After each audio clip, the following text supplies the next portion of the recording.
Toda autoridade tem o direito de ser obedecida, até que se mostre corrupta, injusta, iníqua e adversária da fé.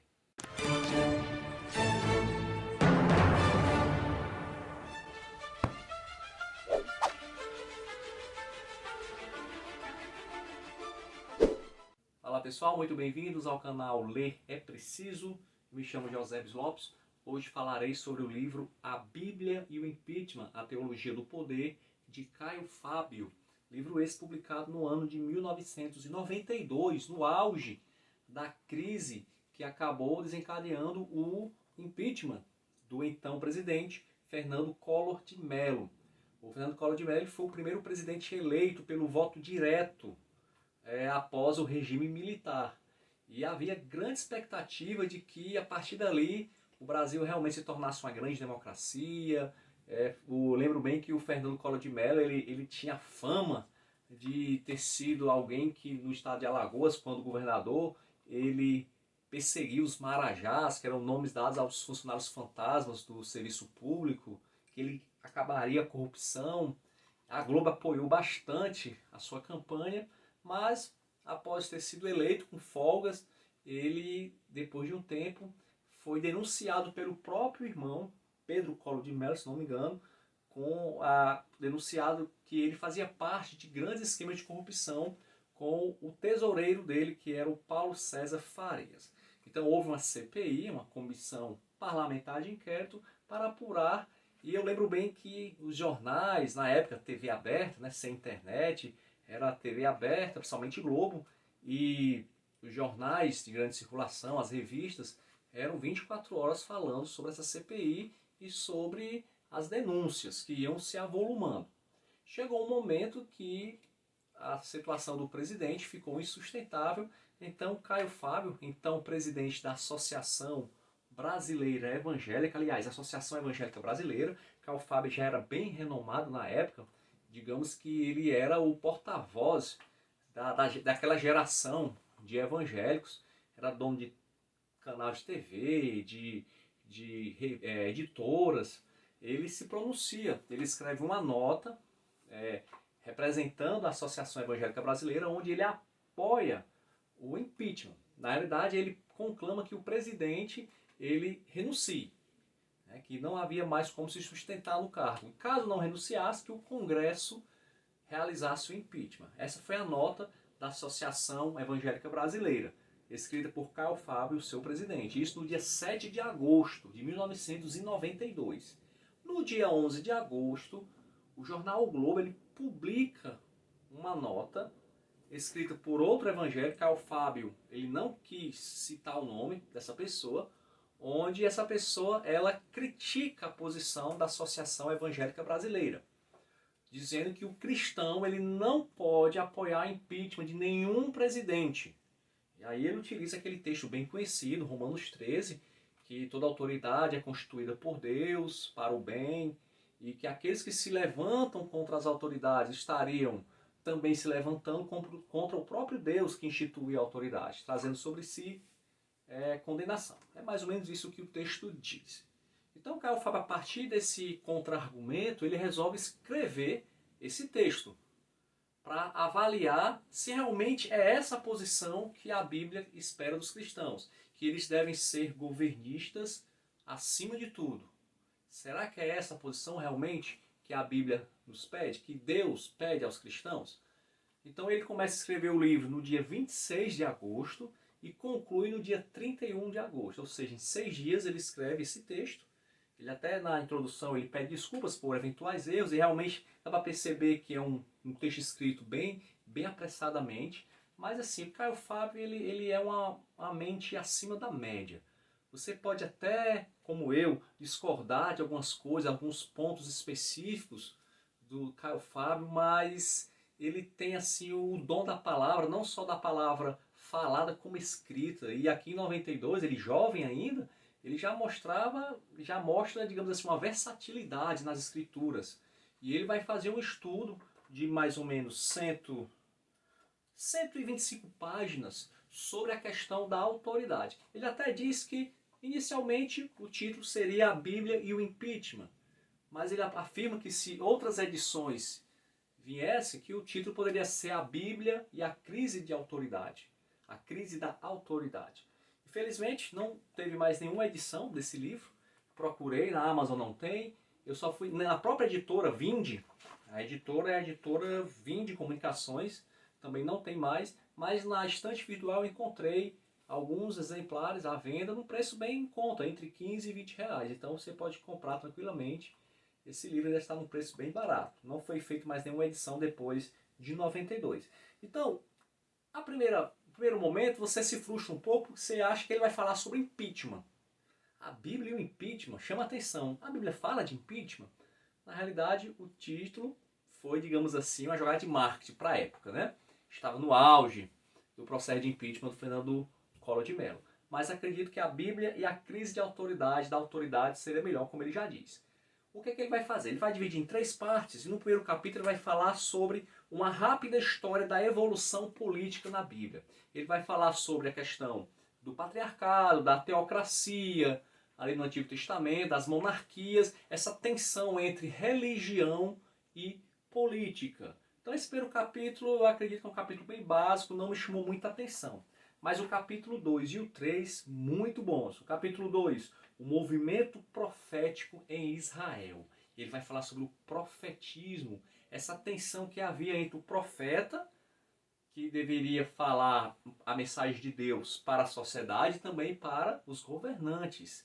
Então, os profetas eles eram cidadãos daquele reino, digamos assim, daquela sociedade, mas ao mesmo tempo, se precisasse, eles iriam, de forma profética, condenar atitudes de governantes iníquos. E ele vai citar e vai falar principalmente de Elias e também de Jonas. É fantástica a análise que ele faz sobre Jonas. Alguns insights que eu nunca tinha percebido e eu comecei a ver o texto por outras lentes a partir desse livro. Então o Karl Faber ele é muito bom. Ele consegue extrair lições de textos que você já leu 10, 20 vezes e nunca percebeu. E Karl Faber ele tem essa facilidade. Então o que é que ele vai dizer? Ele vai dizer que os profetas, eles eram cidadãos, eles eram súditos de um rei, etc. Mas quando era preciso, eles condenavam. Eles eram profetas de Deus realmente. E eles obedeciam a Deus primeiramente, como deve ser. E ele conclui o capítulo 2, que eu quero ler para vocês, que é bem interessante, é na página 69, que ele vai falar o seguinte. Ele diz, antes que os profetas eles acabavam mexendo na política sem serem políticos. Por quê? Porque o objetivo deles não eram políticos. O objetivo dos profetas era a justiça do reino de Deus. Mas, claro, se você vai falar sobre a justiça de Deus, vai ter implicação política sim, ainda que você não faça parte de um partido político. Mas você vai mexer com política. Os profetas, eles mexiam na política, é o termo que ele usa, mexer, sem serem políticos. Então, olha como é que ele fala aqui no finalzinho do capítulo 2. Em resumo, eu diria o seguinte: é impossível ler os profetas da Bíblia e continuar pensando que o homem de Deus ou o povo de Deus tem de sempre e a qualquer custo trabalhar para dar apoio a governos corruptos e a sistemas iníquos. Pensam assim apenas aqueles para os quais tal pensar é conveniente politicamente ou aqueles que não conhecem as Escrituras. E mais, se os profetas profetizaram contra regimes absolutistas que tinham em seus líderes não apenas os representantes da autoridade, mas a própria encarnação da autoridade, com que justificativa nós nos esconderíamos do dever de declarar a mesma mensagem num país democrático e livre, onde nenhuma autoridade é autoridade em si mesma, mas apenas enquanto se comportar de acordo com as leis sociais e éticas estabelecidas na Constituição?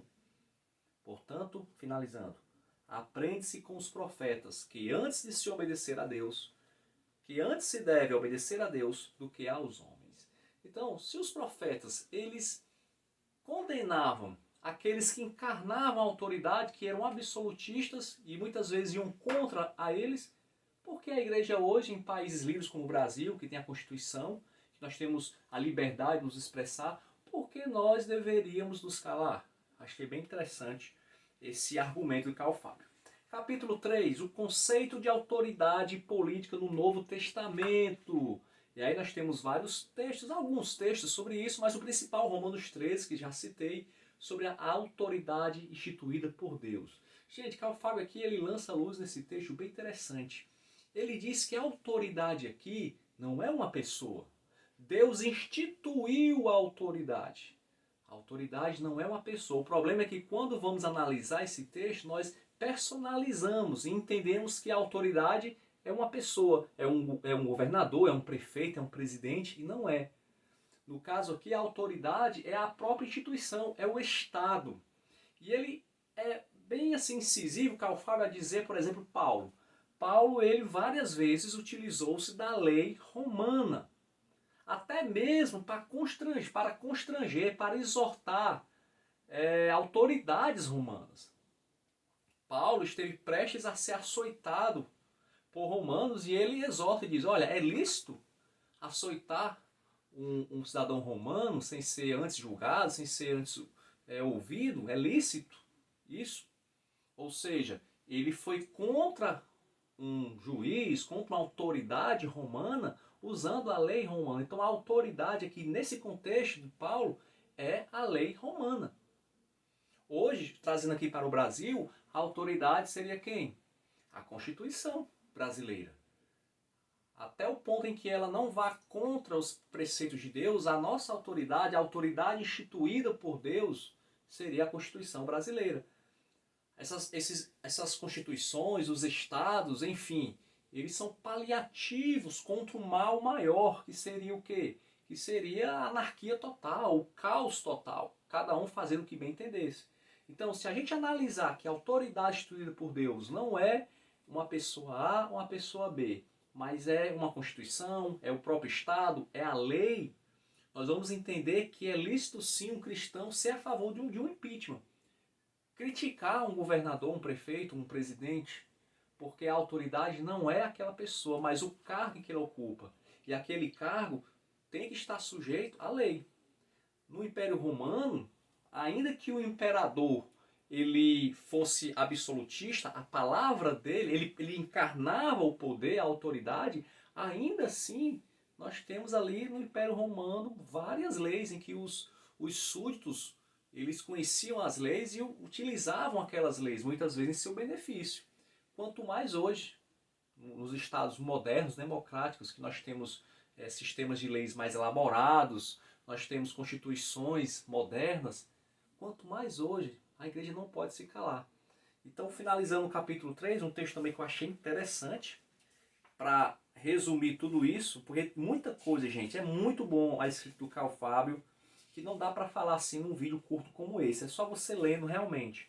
Aqui na página 124, ele finaliza dizendo o seguinte: o Estado, cujo papel é manter pelas leis e pela correção a ordem política, não dispõe de outra garantia contra sua própria corrupção, a não ser a consciência da igreja.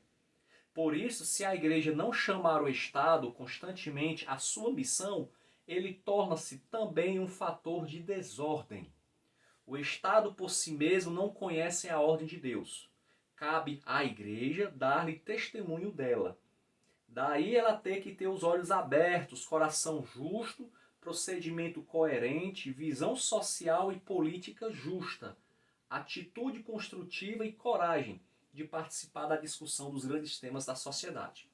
A omissão da igreja quanto a participar da vida social e política como fator crítico, construtivo e sensibilizador é o que cria espaço para os regimes autoritários e os governos corruptos. Então, finalizando a conclusão que nós chegamos, é lícito o cristão ser contra um governante, ser contra um governador, trazendo para o Brasil, um governador, prefeito, um presidente, um deputado. É lícito um cristão criticar essas autoridades e pedir o impeachment dessas autoridades? A resposta que Carl Fábio diz, através de textos que ele olhou aqui na Bíblia e analisou, a resposta é sim. Se essas autoridades são comprovadamente corruptas e iníquas, é lícito sim, não é só direito, é dever da igreja se comportar de maneira contrária a essas atitudes. Tá? Então ele até comenta que se a igreja primitiva, dos 2 primeiros séculos, se elas analisassem Romanos 13 com essa visão de que não se pode ir contra a autoridade de Deus, se eles analisassem que a autoridade era uma pessoa, a igreja já teria sucumbido ali mesmo. Foi pela desobediência civil da igreja do 1º e 2º século que a igreja ela prosseguiu e se expandiu. Então seria um ultraje à memória dos nossos primeiros irmãos nos calarmos hoje.